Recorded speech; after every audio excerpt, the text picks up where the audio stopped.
Hey guys, Pieguyrulz here, and welcome back to another DuckTales TV log. I don't think these are going to be an every week thing. I'd like to do them, but some days I've just got too much homework, and Tuesday I have 9.5 hours of classes, so, you'll forgive me if this isn't an every week thing. But I'll try. So we're up to episode 2, Sphinx for the Memories. In this episode, we get to see Donald, who gets a little vacation from the Navy, and he's visiting, I think it's like Egypt or some kind of Middle Eastern place. And the boys and Scrooge decide to go visit him because they're just rich and can do that. So they go visit him, but unfortunately Donald looks a lot like some ancient king guy from this, very primitive, like, Egyptian-esque people. So they kidnap him, and they force him to be the king, and then, other stuff happens. Right, no spoilers. So let's see. So this episode is a bit more fitting of kind of what the show's like. There's a lot of traveling, there's a lot of kind of, monsters and adventures and danger. It's not so much, chill around the house and get impersonated by Beagle Boys. Like, this is kind of what the show's more about. Than the rest of them. Although there's no treasure hunting here, which is also something, that's a staple of the show that we'll get into. So let's see. Okay, first of all, the Junior Woodchuck guidebook is absolute crap. That is such a writer's cop-out move. Because it seems to be whenever the boys get into any sort of trouble, they pull out their Junior Woodchuck's manual, which is like their little Boy Scout thing.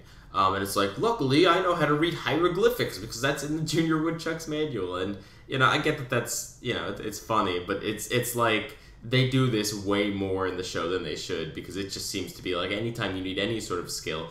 They did it in the previous episode where, good thing the Junior Woodchucks taught me about knot tying. I mean, at least that one relates to Boy Scouts somehow. But, I mean, come on, hieroglyphics? Like, it just kind of, it's a little bit of a writer's stumble. Like, why not have each of the, Huey, Dewey, and Louie, like, each have talents specifically allotted to them that I'm reading too much into that. So let's see, I love Donald in this show. Donald is absolutely great. And I think it's because he's not an angry Donald. He's just a very high-energy Donald and a semi-unintelligible, Donald. Like, you can understand him, but you can tell not many people in the show understand him, and, occasionally you'll miss a few words if you're not paying close attention. They don't design him so you're supposed to hear all his dialogue, or that you need to hear all his dialogue, but it is there, and it is understandable if you're trying to understand him.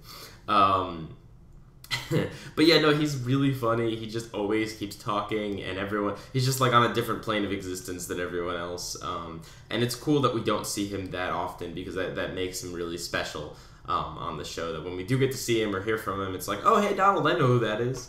So that's cool.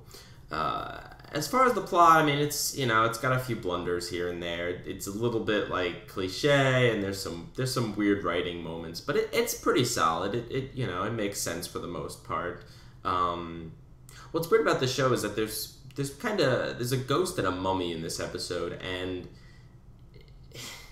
it's weird because in varying episodes, Scrooge won't believe in these things, or he won't believe a place is haunted when, we've kind of seen, like, the spirit of a king from thousands of years ago in this episode. How can you not, but that's one of those weird writing things that happens when you write for a show like this. It's like, does the world know about these things, or, are they not believed, or, whatever, but, so yeah, as far as this episode goes, it's pretty good, and the music is a lot more fitting here, because it's more, action, adventure, we're in strange lands doing strange things, we could die in the desert, like, that's very intense, action-y, awesome music, so yeah, so this is definitely more of a representation of what the series is going to be like than the first episode, but that's about all I have to say, so I will see you whenever for the next DuckTales TV log.